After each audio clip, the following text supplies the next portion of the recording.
नमस्कार प्रिय भक्तगणों, आज की महत्वपूर्ण वीडियो में मैं आप लोगों का ध्यान आकर्षित करने वाला हूं माघ मास की अमावस्या तिथि के बारे में। माघ मास की अमावस्या तिथि कब है? 29 जनवरी या फिर 30 जनवरी को? अमावस्या तिथि कब प्रारंभ हो रही है, कब समाप्त हो रही है?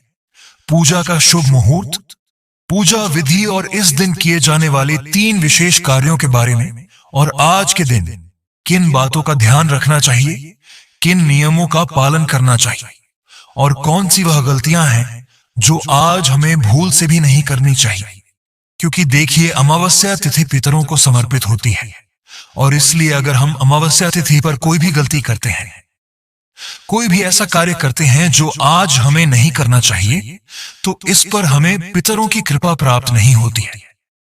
पितरों को कष्ट होता है तो हमारे जीवन में परेशानियां बढ़ती हैं, दुख बढ़ते हैं, कष्ट बढ़ते हैं और सभी प्रकार के हमारे कार्यों में बाधाएं आती हैं।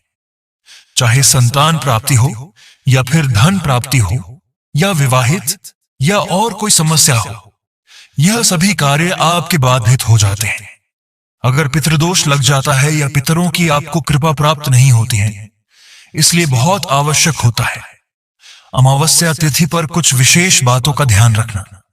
और प्रिय भक्तगणों, साथ ही हम जानेंगे कि मौनी अमावस्या के दिन कितने समय तक, मतलब कितनी देर तक मौन रहना चाहिए, कौन से नियमों का पालन करना चाहिए, कौन से कार्य है जो आज हमें जरूर करनी चाहिए और कौन से वह कार्य हैं जो आज हमें भूल से भी नहीं करना चाहिए, और सुहागिन महिलाओं को किन बातों का ध्यान रखना चाहिए।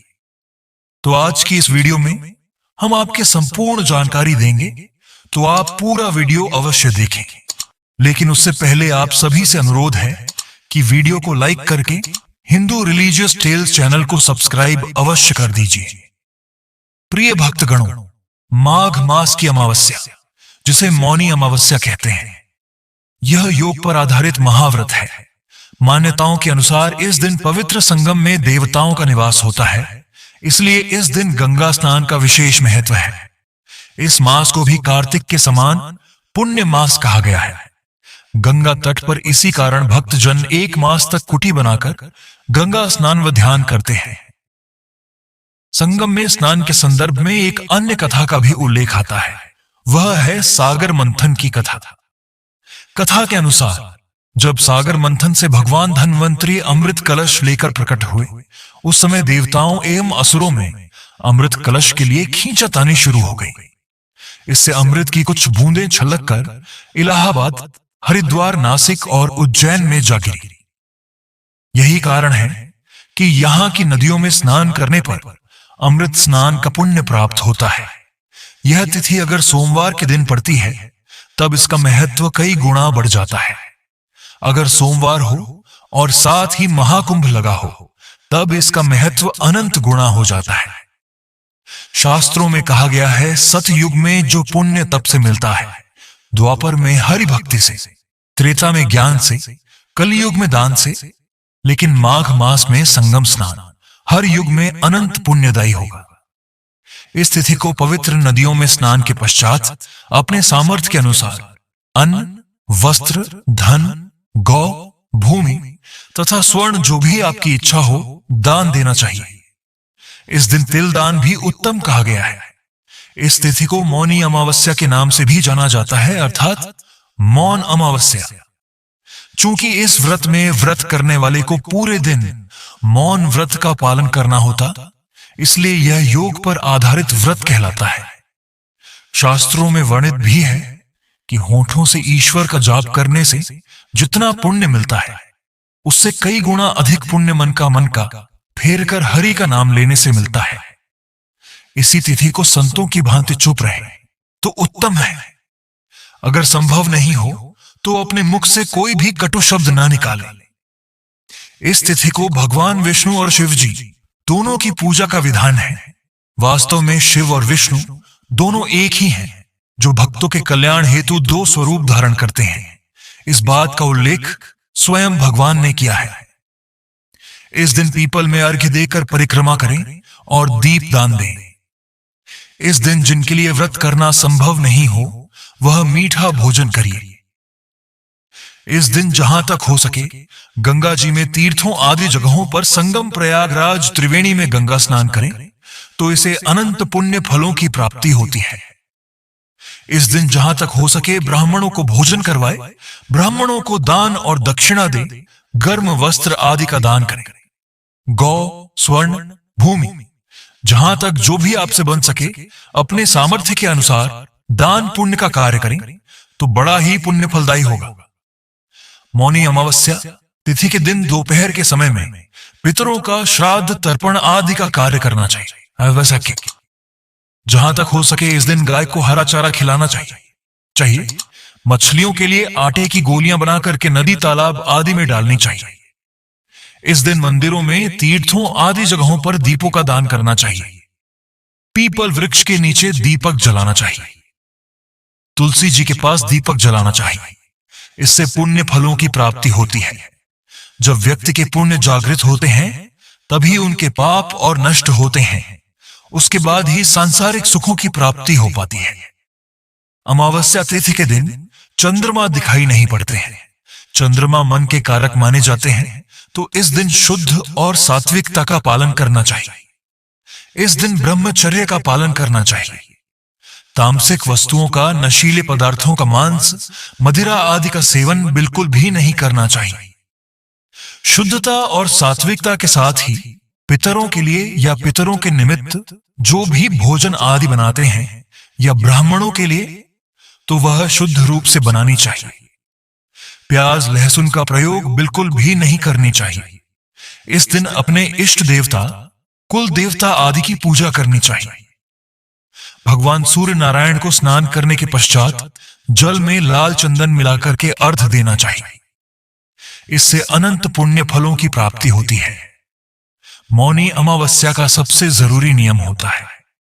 मौन रहकर स्नान और दान करना। तो ऐसे बहुत से भक्तों के प्रश्न आते हैं कि कितने समय तक हमें मौन रहना चाहिए, क्या पूरे दिन मौन रहे? तो देखिए, मौनी अमावस्या के दिन नियम के अनुसार मौन ही रहना चाहिए, लेकिन सबके लिए ऐसा संभव नहीं है। बहुत से कार्य है और जो भी रूटीन लाइफ है उसमें आप बोले बिना नहीं रह सकते हैं। तो ऐसे में जब आप स्नान करेंगे, मौन रहकर स्नान कीजिए। मानसिक रूप से मंत्र जप करें। बोलकर मंत्रों का जप नहीं करना चाहिए। और उसके बाद जब आप दान कर लेंगे तो दान करने के बाद ही कुछ बोलिए। तो आप चाहे तो स्नान करने के तुरंत बाद दान की सामग्री को स्पर्श करके और उसे दान कर सकते हैं। और उसके बाद आप पूजा पाठ इत्यादि बोलकर मंत्र उच्चारण करके भी कर सकते हैं। और बात करते हैं कि आज किन चीजों का दान करना चाहिए। तो देखिए, अमावस्या के दिन काले तिल का दान करना श्रेष्ठ माना जाता है। इसके अलावा आप उड़द की दाल का दान कर सकते हैं, सरसों के तेल का दान कर सकते हैं, कंबल का यानी कि गर्म वस्त्रों का दान करना आज सबसे श्रेष्ठ माना जाता है। वस्त्रों का दान कर सकते हैं।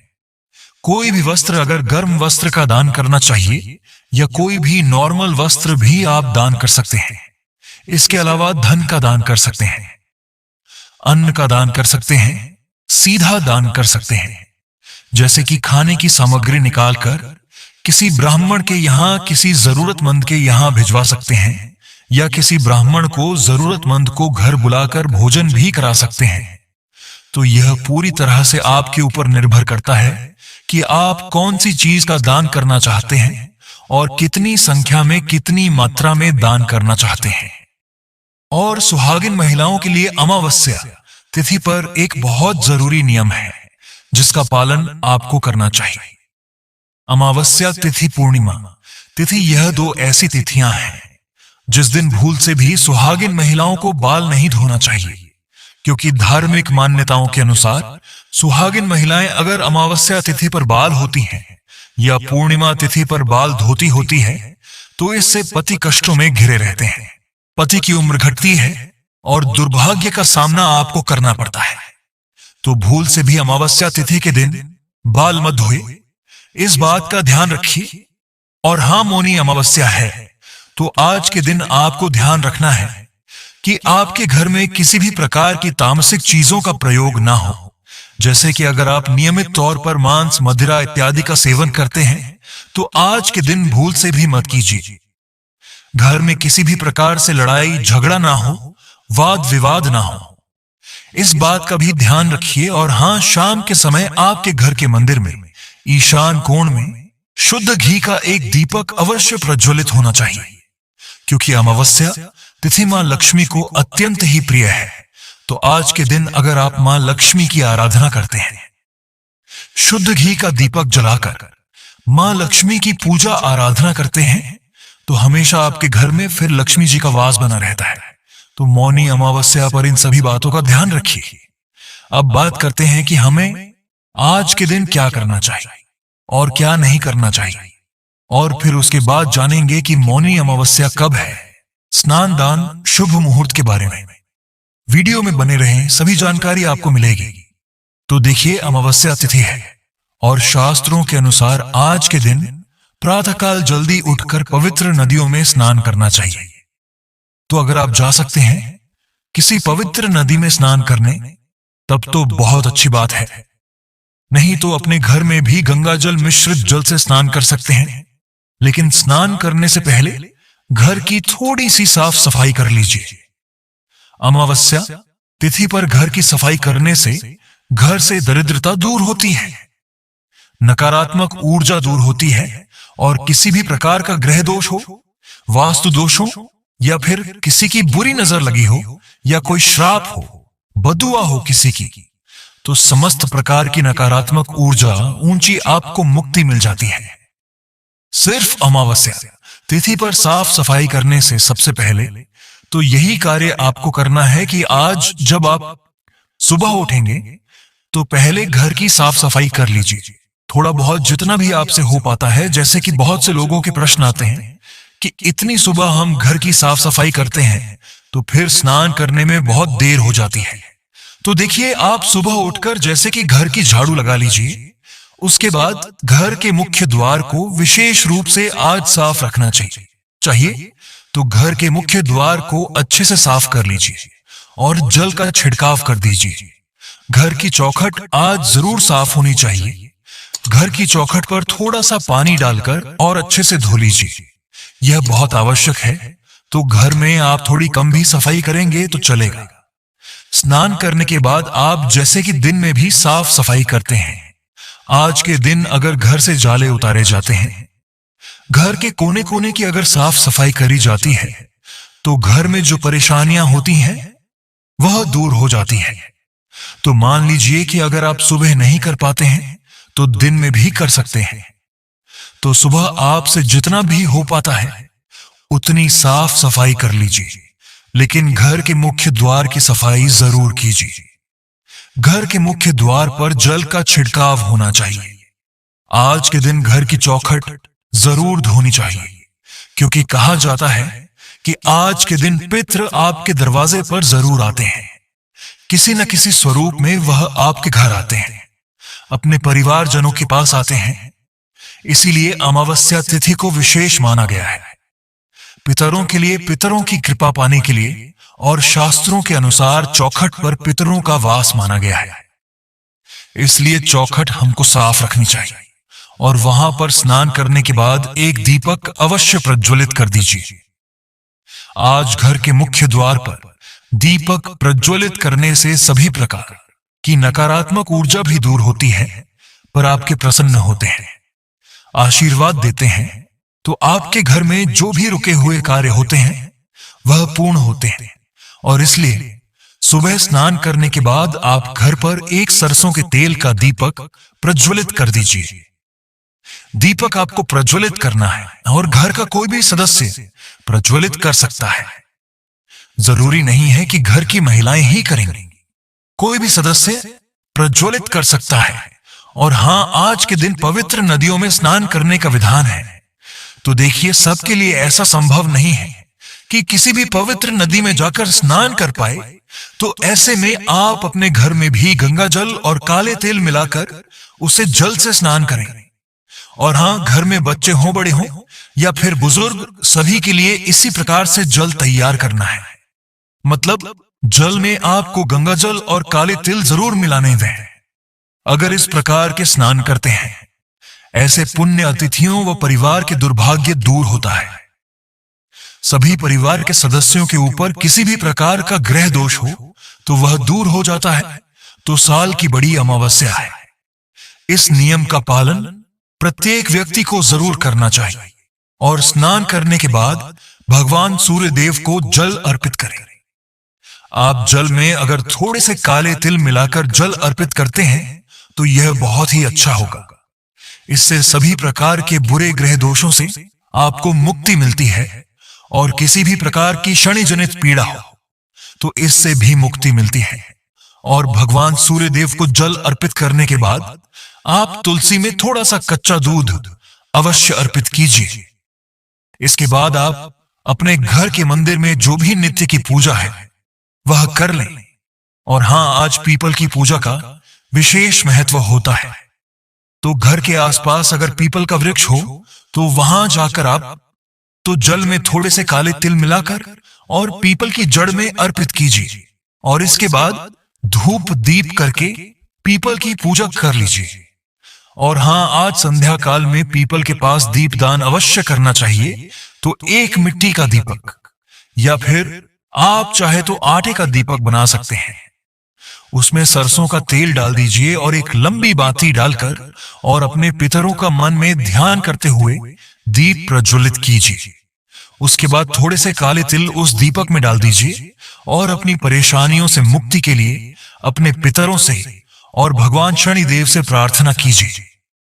इस प्रकार से अगर आप आज के दिन पीपल की पूजा करते हैं तो समस्त प्रकार के कष्टों से, दुखों से आपको मुक्ति मिल जाती है। आज के दिन अगर आपकी पीपल की पूजा करते हैं, पीपल में दीपदान करते हैं, जल अर्पित करते हैं तो इससे बहुत अधिक पुण्य फल प्राप्त होता है और सभी प्रकार के कष्टों से, दुखों से आपको मुक्ति मिलती है। अब मान लीजिए कि आपके घर के आसपास कोई पीपल का वृक्ष ना हो तो ऐसे में क्या करें? तो देखिए, घर के आसपास कोई शनि मंदिर में भी आप जाकर थोड़ा सा तेल अर्पित कर सकते हैं शनिदेव पर। आप दीपदान कर सकते हैं। और मान लीजिए कि आपके घर के आसपास शनिदेव का मंदिर भी ना हो, पीपल का वृक्ष भी ना हो, तो ऐसे में क्या करें? तो ऐसे में आपके घर के आसपास भगवान भोलेनाथ का मंदिर तो अवश्य ही शिवालय तो हर जगह उपलब्ध होता है। तो ऐसे में अगर आपके घर के आसपास शिव मंदिर हो तो वहां जाकर भगवान भोलेनाथ के ऊपर काले तिल जल में मिलाकर अर्पित कीजिए और विधि विधान से भगवान शिव की पूजा आराधना कीजिए। वहां पर दीपदान कीजिए तो इससे भी आपके समस्त प्रकार के जो ग्रह दोषों से मुक्ति मिल जाती है। तो आपके घर के आसपास जो भी सुविधा उपलब्ध, पीपल का वृक्ष, भगवान शनिदेव का मंदिर हो या फिर शिवालय हो, जो भी सुविधा आपके पास उपलब्ध हो वहीं जाकर आप भगवान भोलेनाथ की, शनिदेव की और पीपल के पास पितरों की पूजा आराधना कर सकते हैं। और अगर तीनों चीजें आपके पास उपलब्ध हो तब तो अत्यंत भाग्यशाली हैं। आपको इस तरह स्थानों पर जाकर दीपदान करना चाहिए, जल अर्पित करना चाहिए और तेल अर्पित करना चाहिए। शनिदेव के मंदिर में तो आज का दिन इतना श्रेष्ठ है कि आज के दिन अगर आप ये सभी कार्य करते हैं तो निश्चित ही आपके भाग्य में चमत्कारी रूप से परिवर्तन होगा और आपके सभी कार्य जो बिगड़े हुए हैं वह सभी कार्य बनेंगे। तो पूरे विश्वास से यह सभी कार्य कीजिए, निश्चित ही आपको लाभ होगा। और हां, अब जान लेते हैं अमावस्या तिथि कब प्रारंभ हो रही है। लेकिन उससे पहले अभी तक आपने वीडियो को लाइक नहीं किया तो वीडियो को लाइक करके चैनल को सब्सक्राइब अवश्य कर दीजिए। आइए जान लेते हैं माघ मास की अमावस्या तिथि प्रारंभ। समय 28 जनवरी 2025 दिन मंगलवार शाम 7:38 और अमावस्या तिथि की जो समाप्ति है वह 29 जनवरी 2025 दिन बुधवार शाम 6:03 पे अमावस्या तिथि की समाप्ति है। इस दिन पूर्वाहन व्यापनी ली जाती है। तो इस बार स्नान, दान, श्राद्ध, तर्पण आदि का जो भी कार्य है, व्रतादि कार्य है, सभी भक्तजन 29 जनवरी 2025 दिन बुधवार को इन कार्यों को करेंगे। 29 जनवरी को ब्रह्म मुहूर्त का समय सुबह 5:25 से सुबह 6:18 तक होगा। इस दौरान गंगा स्नान दान पुण्य का कार्य करेंगे तो बड़ा ही पुण्य फलदायी होगा। सूर्योदय का समय सुबह 6:42, सूर्यास्त शाम 5:40। राहु काल का समय दोपहर 12:11 से दोपहर 1:33 तक होगा। राहु काल समय के दौरान कोई भी शुभ कार्य या नया कार्य नहीं करना चाहिए, इस बात का ध्यान रखें। नक्षत्र उत्तराषाढ़ा होगा सुबह 8:20 तक, उसके बाद श्रवण नक्षत्र होगा। मौनी अमावस्या तिथि के दिन सिद्धि योग बन रहा है, जो कि रात्रि 9:22 तक होगा, जो कि बड़ा ही अच्छा योग बन रहा है। आपको यह जानकारी अवश्य पसंद आई होगी। पसंद आई है तो लाइक कर दीजिए। हिंदू रिलीजियस टेल्स चैनल को सब्सक्राइब अवश्य करिए। जय श्री राम। हर हर महादेव। हर